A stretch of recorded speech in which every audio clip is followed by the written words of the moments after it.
The grain on the white oak door frame was wrong. Not just ugly wrong, dangerous wrong. The fibers were twisting against the load in a way that told me one thing very clearly. If someone kept forcing that penthouse door, the whole frame would split down the middle. Most people would never see it. I work with wood for a living. It felt like the building itself was whispering, warning me. I stood in the hallway of the ironworks lofts, wiping sawdust off my hands onto an old rag. It was late afternoon. The concrete walls still held a bit of heat from the day.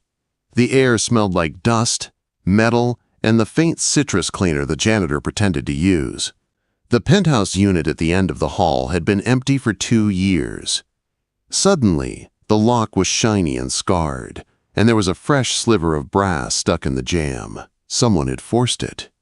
Behind the frosted glass, a shadow moved, but it did not move like a thief. It was smooth and steady. Then I heard it. Tap, tap, tap. A tape measure hitting a wall. I stepped closer. I did not shout or ask who was there. I just listened, my shoulder almost touching the cool plaster. My hand lifted toward the handle, ready to show the door how not to die. The door swung open first. She was not a burglar. She was a storm wrapped in a white tank top and black trousers, dark hair loose around her shoulders, eyes sharp and tired at the same time. One hand held a laser level like it was a weapon. The other braced on the frame I knew was about to fail. Her gaze ran over me fast. Gray t-shirt, work boots, sawdust on my jeans, stain in the lines of my knuckles. "If you're the plumber, you're late," she said. "And if you're the welcome committee, I don't drink wine." "I'm neither," I said. "I'm the guy who knows if you force that door one more time, the jam splits straight down the grain."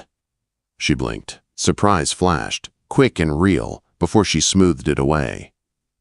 "It was stuck," she said. "Humidity," I answered. "White oak expands. You don't force it. You lift, then turn." She looked at the latch like it had betrayed her, then back at me with a cool, businesslike calm. "I'm Gwendolyn Cooper," she said. "I bought the place." "Bryce Rogers," I said. "Unit 101. I own the joinery shop on the ground floor." "The noisemaker," she said. "The craftsman," I corrected. For a second, we stood there in the doorway, deciding if we were going to be enemies or neighbors. The elevator dinged down the hall. Wayne Bailey stepped out, holding a clipboard like it was a badge. HOA president. Polo shirt, careful tan, smile that never reached his eyes. "Miss Cooper," he said, voice sweet. Then his gaze slid to me like I was an oil stain on polished concrete. "And Mr. Rogers, I see you've met." I did not move away from the door. Wayne shifted the clipboard in his hands.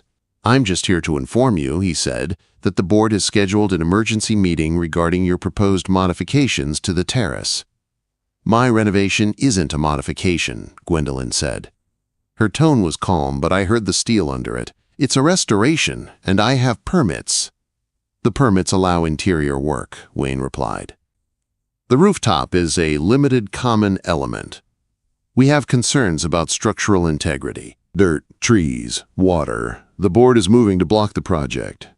I watched Gwendolyn's fingers tighten around the laser level. Not fear, fatigue. The kind of tired that comes from fighting too many battles alone. "The structure is fine," I said. Wayne turned to me, fake smile fading. "Excuse me?" he asked. "The roof," I said, keeping my voice flat. "Reinforced concrete over steel I-beams.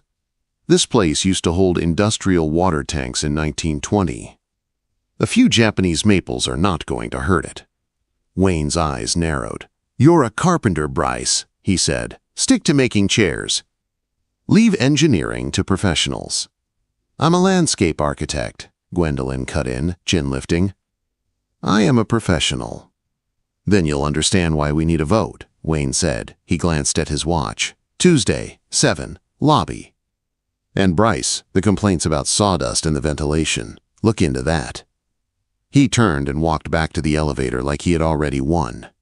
The doors closed on his smirk. Gwendolyn exhaled slowly. She leaned against the very frame I had warned her about and rubbed her temple with the back of her wrist. "Great," she said. "First day and I'm already at war." "He's not worried about the building," I said. "What is it then?" she asked. "He wanted this unit," I said. "Put in a lowball offer last month. You outbid him." Something in her face softened for a second. Still sharp, still in control, but tired. "I just need a place to breathe, Bryce," she said. "I don't have energy for a turf war." "Then don't fight him alone," I said. We moved out into the exterior walkway that wrapped the lofts. Late sun turned the concrete a warm gold. The city hummed below us. Somewhere, a window was open and dishes clinked. She walked to the railing and looked down. Wayne was already on the level below, leaning too close to a blonde neighbor in a pink top. He talked soft, leaned in, then glanced up at us. The woman followed his eyes, saw us, and looked away fast. "He's building a story about me before I even unpack," Gwendolyn said. Her jaw tightened. I shifted half a step and placed myself just enough in front of her that Wayne had to look past me if he wanted to stare. "Let him talk," I said. "A story needs proof." Her eyes flicked to my chest, then back to my face. "You're not scared of him," she said. "I'm scared of bad work," I said. "Not bad politics." That pulled the edge of a smile from her. Small, real, not safe yet, but there. "Tuesday at 7, she asked. "I'll be there," I said. "And if he twists the rules, I'll read them back to him." She went back inside and this time lifted the door while she turned the handle, just like I told her. It opened clean. I stayed in the hall 1 second too long. Jasmine clung to the air behind her, soft and green. It mixed with dust and solvent on my own shirt, and my hands tightened inside my pockets for reasons I did not want to name. Tuesday came fast. The HOA meeting looked like a firing squad disguised as community business. Folding chairs filled the lobby. Residents held printouts in their hands like weapons. Wayne sat up front with his clipboard.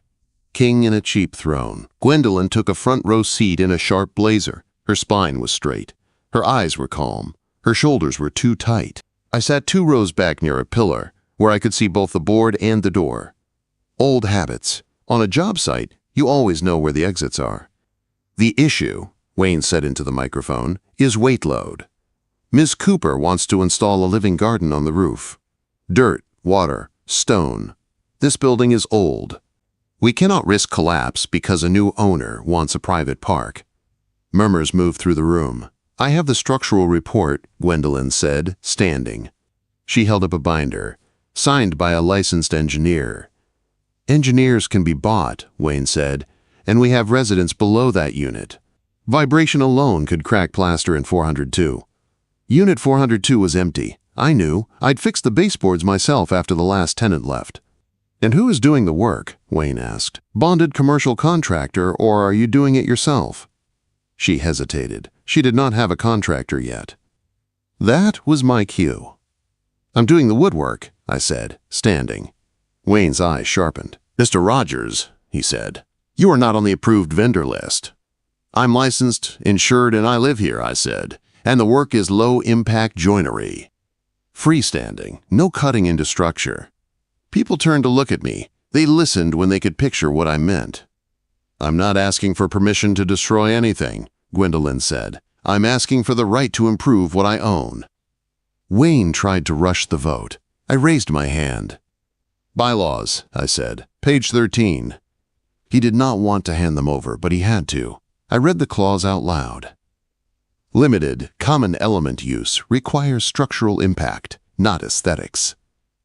I let the words sit in the air. Wayne's smile thinned. The board could not block her outright. Not with that clause hanging between us. They tried to slow her with time limits and extra inspections, but in the end, she won the right to build. Wayne did not look beaten. He looked like a man who had just picked a different weapon. The next morning, Gwendolyn came to my shop. I was planing a strip of maple, the sharp, sweet smell of fresh shavings all around me. Joinery is honest work. Wood does not lie. It either fits or it does not. I heard her heels before I saw her. She stopped in the doorway like she did not quite know how to step into a room built for hands instead of meetings. "I need help," she said. I set the plane down. "Tell me what you want," I said. "I want the rooftop to breathe," she said. "I want a terrace that feels like a small private park. Trellis, pergola, planters, jasmine along the railing." I nodded once. "We do it clean," I said. "We do it right. We do it removable, so Wayne has nothing to grab." She exhaled, like she had been holding that wish in her chest for years. "Wayne won't stop," she said. "He doesn't have to stop," I said. "He just has to fail." Her eyes met mine. For the first time, there was more than just tension and tiredness there. There was trust, small and new. "Okay," she said. "Then let's build it." We started on a Saturday. The old penthouse terrace looked tired.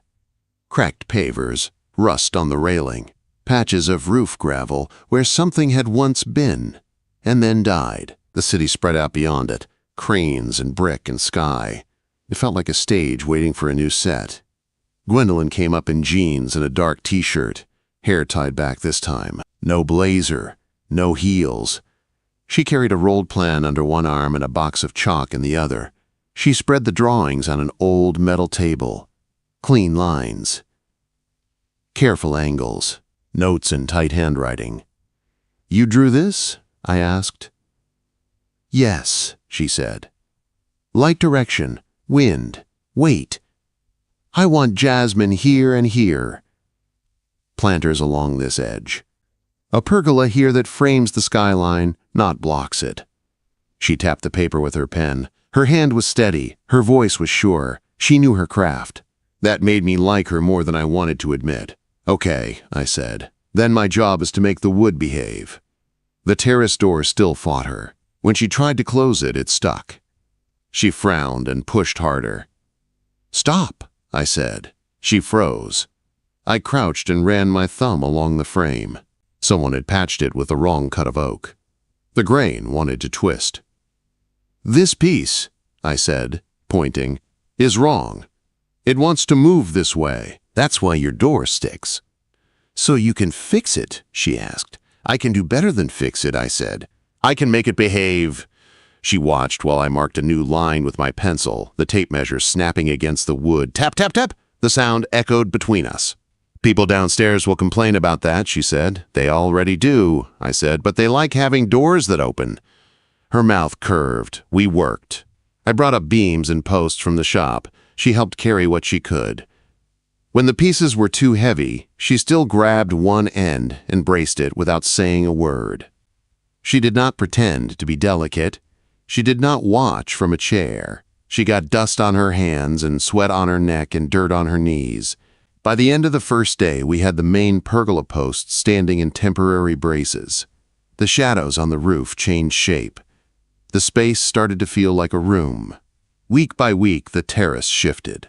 We built planter boxes lined with membrane and drains. We laid out pavers in a pattern that followed her drawings. I made joinery that sat on weight pads instead of drilling into the structure. I could feel the building under my feet, solid and old and stubborn. Wayne watched from other balconies. Sometimes he just happened to be on his phone above us. Sometimes he leaned on a rail with a neighbor, talking low and glancing our way like we were a problem he would soon fix. Noise complaints started hitting my mailbox again, sanding at odd hours, hammering too close to quiet time. The usual. We kept working. One afternoon, I was setting a crossbeam when I heard her boots on the ladder. I turned and saw her step onto the terrace with a bucket of hardware hooked in one hand, the sun behind her, lighting the edges of her hair. She bent to sort bolts on the concrete.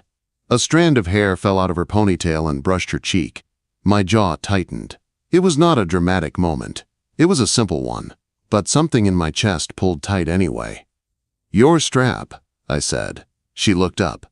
"What?" she asked. I nodded toward her shoulder. One of the tank top straps under her work shirt had slipped. I did not touch it. I just pointed, then looked away. She fixed it herself, fingers quick. I still felt heat move up my neck.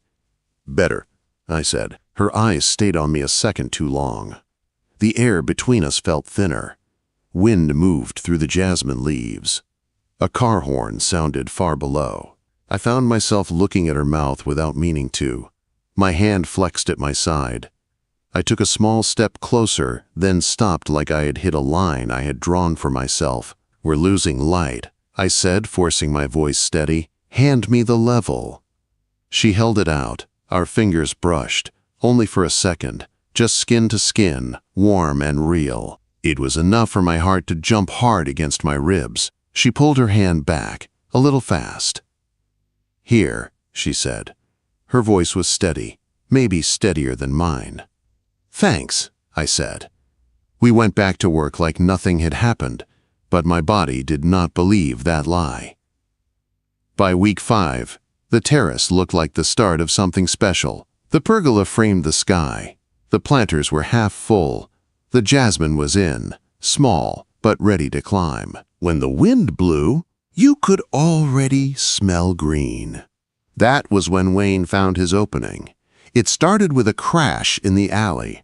I was in my shop sanding walnut. Milo, my apprentice, was stacking offcuts. We both froze at the same time. "Truck," he said. We ran outside. A delivery truck had backed into the loading dock gate. The metal track was bent. The gate was stuck halfway up, teeth showing, turning the alley into a mess.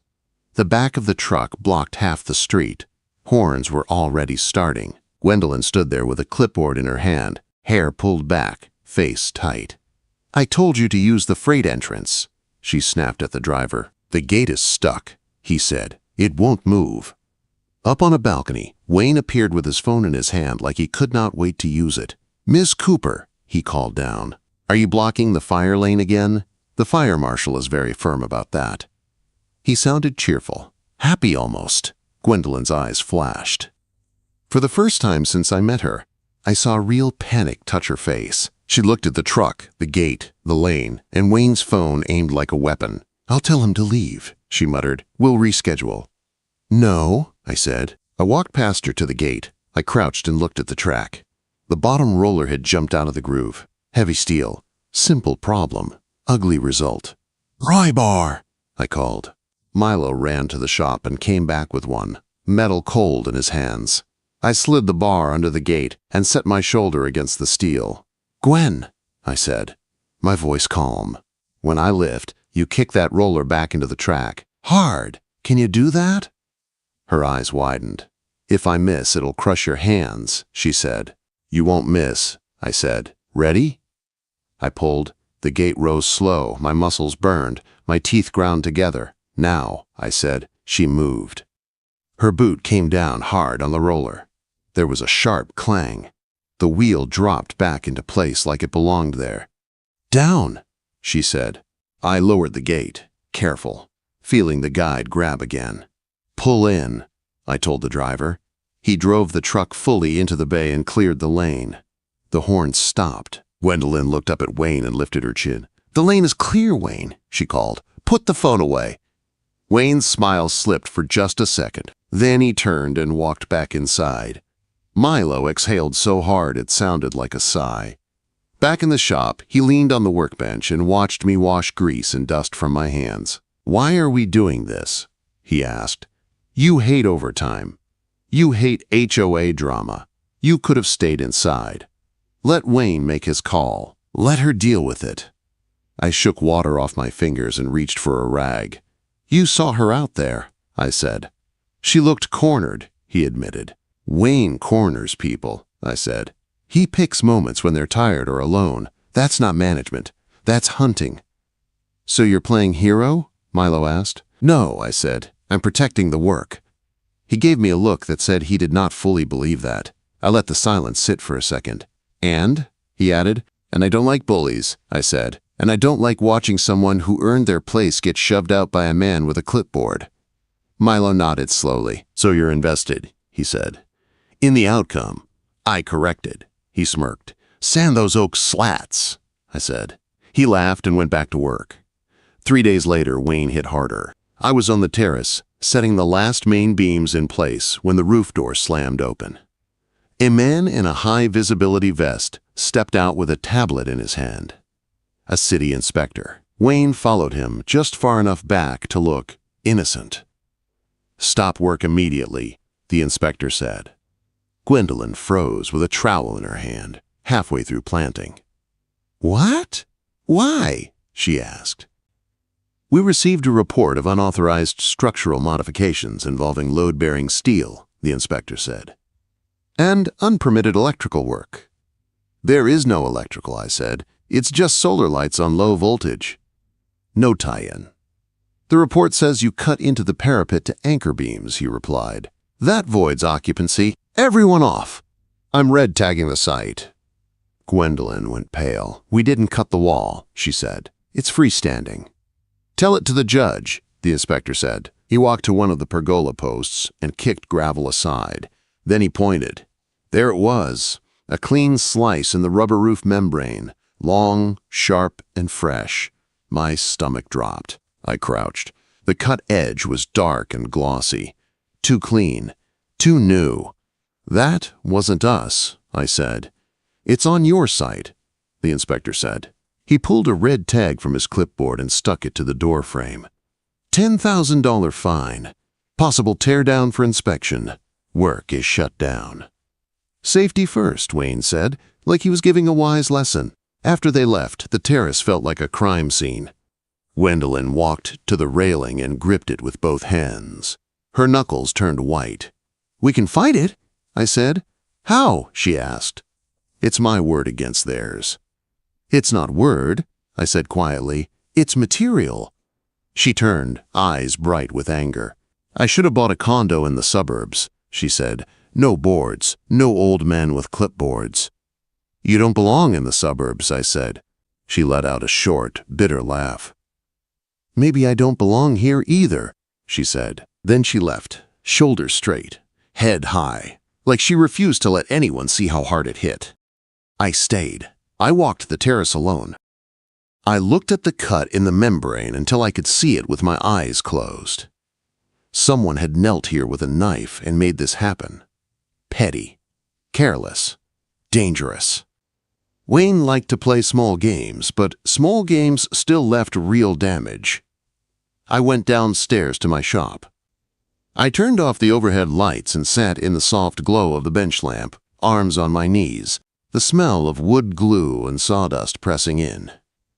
If I knew anything in my life, it was this.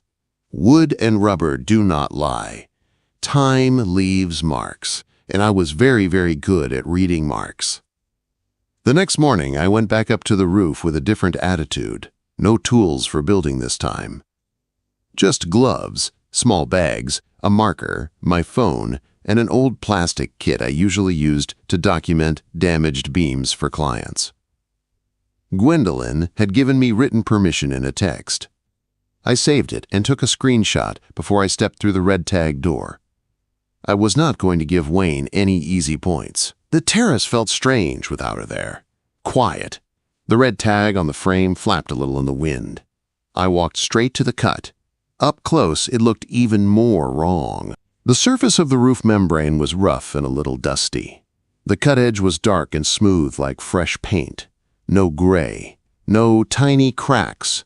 No dulling from sun. I crouched, took a photo with my phone, and set a ruler by the cut. Another photo.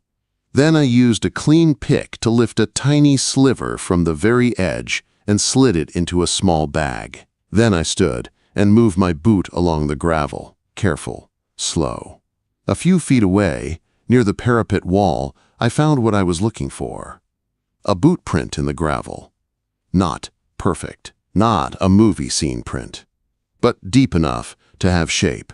I took a photo. Then I mixed casting compound in a cheap plastic cup, poured it into the impression, and waited. The wind tugged at my shirt. Somewhere below, a dog barked.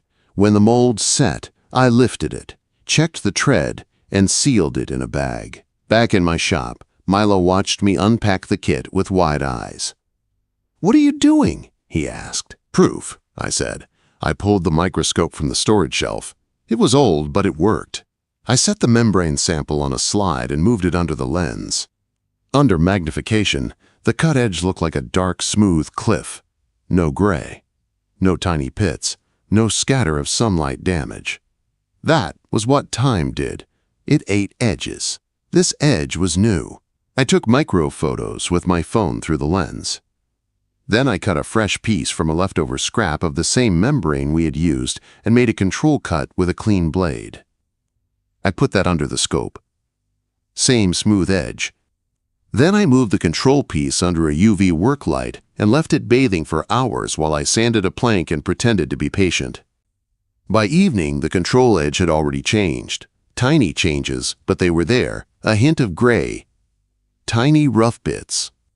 Under the microscope, you could see the difference between now and 6 hours from now. You could imagine what 6 weeks looked like. I printed the photos and slid them into a folder. I labeled the casting mold bag. I wrote the date and time on each thing I had touched. At midnight, I walked out into the lobby to clear my head. On the bulletin board, there was a photo from some summer cookout. Wayne stood in the center, one arm around someone's shoulder, a drink in his other hand. On his feet were those same loud golf shoes. Wide waffle tread. Little logo mark at the heel. I did not need to steal the shoes or break into his place. I already had what I needed. I just had to trust what the material was telling me. The next afternoon, Gwendolyn walked into my shop. She wore a blazer again, hair smooth, makeup neat. From the outside, she looked as calm as ever. Only her hands, tight around her coffee cup, gave her away. "I can't sleep," she said. "I did not sleep much either," I said. I wiped my hands on a clean rag and pulled the folder from under the bench. I slid it across to her.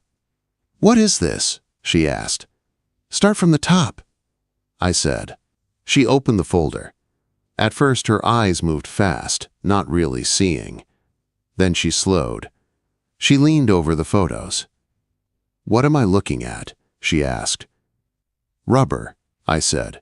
"This is the cut edge from your roof. This is a fresh cut I made in the shop. This is what happens after UV exposure. Rubber ages. Edges go dull. They gray. They get tiny cracks. That slice upstairs is too clean." Her gaze sharpened. "So we can prove the cut was made after we finish the work," she said. "Yes," I said. "That is the first step." "And the second?" she asked. I tapped the casting mold. "This is a print from a boot next to the cut," I said. I had to work to get it, but it is there. This photo is the tread pattern from the mold. And this is a lobby picture of Wayne with the same tread and the same logo on his heel. She stared at the images, then back at me. "No illegal stuff," she said. Her voice was soft but firm. "I cannot afford a stunt. Not with my license. Not with this building." "I know," I said. Her eyes searched my face. "I mean it, Bryce," she said. "No breaking into offices. No fake reports. If we win this, we do it clean." "We will," I said. "We use what is real. Cuts, rubber, tread, time. That is all."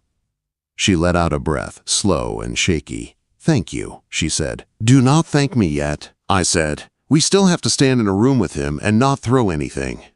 Her mouth twitched like she wanted to smile and did not trust it. "I filed a police report this morning," she said. "Vandalism and harassment. I did it before I came down here. I gave the officer your name as a witness. He is asking for a copy of the photos and any evidence you have." "That is good," I said. "So what do we do now?" she asked. "Now?" I said. "We ask for a hearing." The board called it a special meeting. It felt more like a trial. Friday night, the community room filled with residents again. People were more restless this time. The red tag on the roof had made them nervous. Gwendolyn sat at a small table with a neat folder and a pen in front of her. She wore a deep green blouse, her hair pulled back tight. She looked like she was walking into court. Wayne sat at the head of the long table with 2 board members at his side. He smiled at everyone. He did not look at me when I walked in. The city inspector sat in the back, arms crossed, tablet on his knee. Wayne tapped the microphone.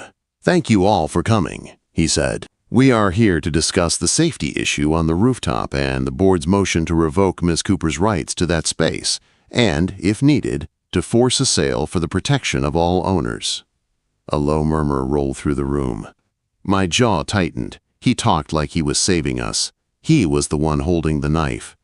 "Mr. Rogers," Wayne said suddenly, his eyes finally on me. "This is a board session. You may observe. You may not interrupt." I met his gaze and sat down in the second row, my folder resting on my lap, hands steady. He thought he could control the room with a microphone and a script. The problem for him was simple.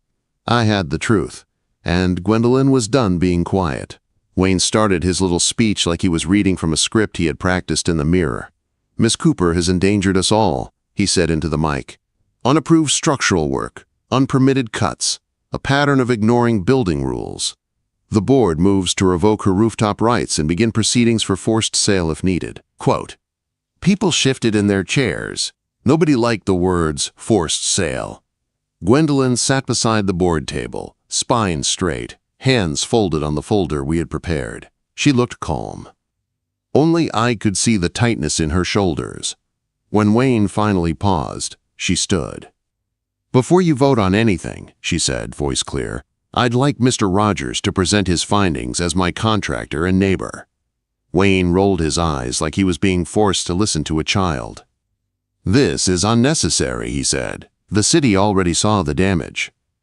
"The city saw a cut," I said, standing. "They did not see when it was made." I walked to the front with my folder and the small wooden box. My heart beat steady, not fast, not slow, just strong. I set the folder down, opened it, and turned to the inspector. "You saw the slice in the membrane," I said. "But rubber tells time. When you cut it, the edge is jet black. Exposure to air and sun turns it gray and rough." I clicked to the first photo, the cut edge from the roof, smooth, dark. "This is your photo from the terrace," I said, "taken the morning after the red tag."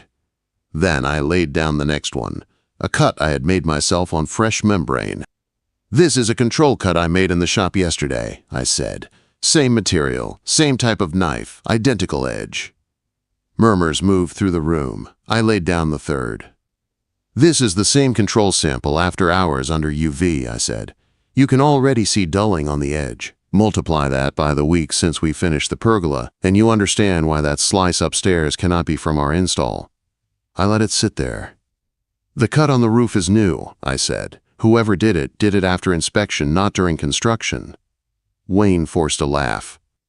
"This proves nothing about who did it," he said. "Rubber cracks, weather happens." "Agreed," I said. "That's why there's a second piece." I opened the wooden box and lifted out the casting mold. The plaster was white and ugly, but the tread imprint was clear.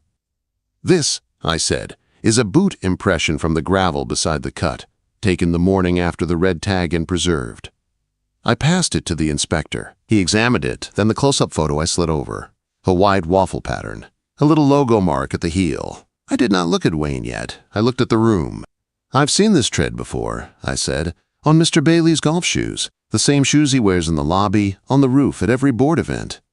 Now I looked at Wayne. Color climbed his neck. "That is pure speculation," he snapped. "You have no right to accuse me." "I'm not accusing you," I said. "I'm showing the pattern. The rest will come from the cameras." Ms. Cooper filed a police report this morning for vandalism and harassment. The officer requested lobby and elevator footage to see who accessed the roof level around the time that cut was made. Heads turned toward Gwendolyn. She nodded once. "Yes," she said, "I did, and I'll be handing these photos in this mold to the officer tonight." Silence dropped into the room. The inspector cleared his throat. "If the complaint that started this inspection is withdrawn," he said slowly, "and evidence shows post-install tampering, we can review the red tag and correct the record." Quote. Eyes turned back to Wayne. For the first time since I had moved into the building, he did not look like he owned the air. His gaze jumped from the photos to the mold to the faces around him. People who had nodded along with him before now looked unsure. He tried to smile. It did not reach his eyes. "Perhaps," he said stiffly. "The report was hasty. I was only acting out of concern for safety. If there was a misunderstanding, I'm prepared to withdraw my complaint." He pushed the mic away like it burned. The inspector nodded. "Then I'll remove the enforcement hold," he said. "We'll schedule a reinspection and, assuming the structure is as described, lift the red tag." A small burst of applause came from the back. It grew. A few neighbors clapped harder, almost like they enjoyed seeing Wayne swallow his own words. Gwendolyn did not cheer. She just closed her eyes for half a second and let her shoulders fall an inch, as if someone had taken a brick off her chest. Then she looked at me. Her eyes said what her mouth did not say in front of everyone. "Thank you." I gave her a small nod and stepped back. I was not there to gloat. I was there to make sure the work survived. The reinspection came 2 days later. A different inspector walked the terrace this time. He checked the pergola footings, the planters, the drains. He read the engineer's report and my drawings. "No penetrations?" he asked. "None," I said. "All load sitting on pads," he said. "Yes," I said. He ran his hand along one of the beams and grunted quietly. The sound a man makes when something is actually done right. "Looks good," he said. "I'll sign off." When he left, the terrace felt like it had been unchained. That night, Gwendolyn invited a few neighbors up. Just a small thing, no speeches. No big toasts. She set out simple food on the new table, turned on the small lights we'd strung under the pergola, and let people see what she had been fighting for. Jasmine had started to climb. The city lights glowed through the slats. The air felt different up there. Softer. At some point, I ended up standing by the railing with a drink in my hand, watching the way people's shoulders dropped when they stepped outside, how they breathed deeper. "You did that," I said quietly. She came to stand beside me. "We did that," she said. Her hand brushed mine on the rail. She did not pull away. Neither did I. Later, when the neighbors drifted downstairs, we stayed. "You know what I liked most about tonight?" she asked. "The snacks?" I said. She smiled.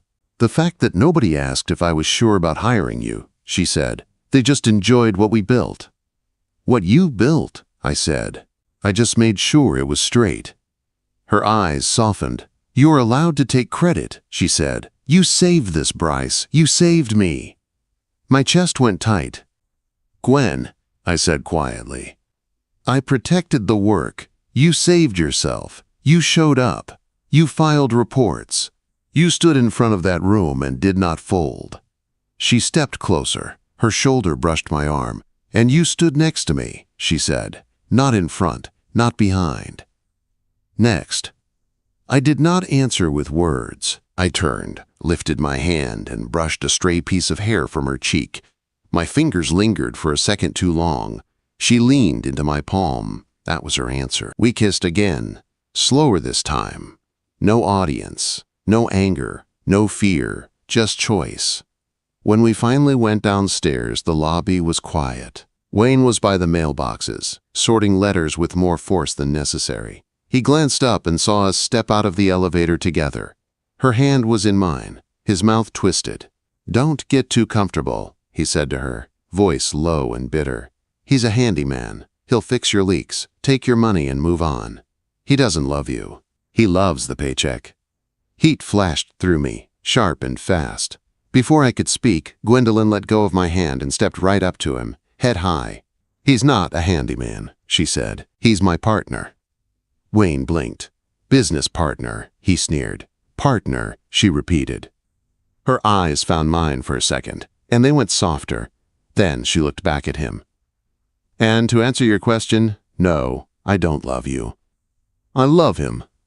The lobby went silent. Wayne's throat moved. His face went red. He looked at me like he wanted one last shot. "She doesn't love you," he said, sharp, like saying it again would make it real. I slipped an arm around Gwendolyn's waist and pulled her gently back to my side. I felt her relax into me, just a little, like this was where she was meant to be. "She just told you she does," I said. My voice stayed calm. "So my question is, why do you care so much?" Quote. His mouth opened, then closed. No clever answer. No rules to hide behind. He grabbed his mail and walked away fast, shoulders tight, elevator doors closing on the last of his power. Gwendolyn watched him go, then looked up at me, eyes wide. "Did I really just say that in the lobby?" she asked. "You did," I said. "In front of the mailboxes. It's very official." A laugh broke out of her then, not polished, not controlled, just real. I pulled a small key from my pocket and took her hand. "What's that?" she asked. "Spare key to the shop," I said, "since we're partners." She looked at the key, then at me, her fingers curled around the metal, closing it in her fist. "Come on," she said, tugging my hand. "I want to show you how the terrace looks from the street." It's starting to glow. We stepped out onto the sidewalk together. Up above, the pergola lights outlined the roof in warm lines. The jasmine leaves shifted in the night wind. Love is not a man fixing a broken person. It is two people standing next to each other when the board votes, when the rumors start, when the red tags go up. It is saying, "I believe you," and then backing it with proof. Not taking over, not pushing aside, just reinforcing what already matters until it can stand on its own. We think love is about finding someone who fits the empty spaces. Sometimes it is about finding someone who looks at the cracks in your walls and says, "This is worth saving," and then picks up a level and builds with you, not for you. That night, as we stood on the sidewalk, my arm around her shoulders, her head against my chest, I realized something simple. The terrace was not the only thing we had just brought back to life.